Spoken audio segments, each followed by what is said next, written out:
असम्बली हल्के कारवान में जारी तरक्याती कामों का जायजा लेने की गर्ज से मजलिस असम्बली कौसर मुहिउद्दीन ने मंगल को मुख्तलिफ इलाकों का दौरा किया और उन्हें जल्द से जल्द मुकम्मल करने की अहदेदारों को हिदायत दी।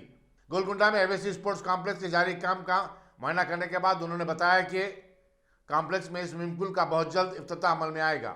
बाद वो अफसर कॉलोनी, हैदराबाद निज़ाम कॉलोनी गए, जहां ड्रेनेज और sewerage line, VDCC road, NPT pipeline और वाटर पाइपलाइन का काम जारी है। उनके हमरा कॉरपोरेटर मोहम्मद नसीरुद्दीन, नुमाइंदा कॉरपोरेटर्स हारून फरहान और बदरुद्दीन के अलावा दीगर मजलिस कायदीन भी थे।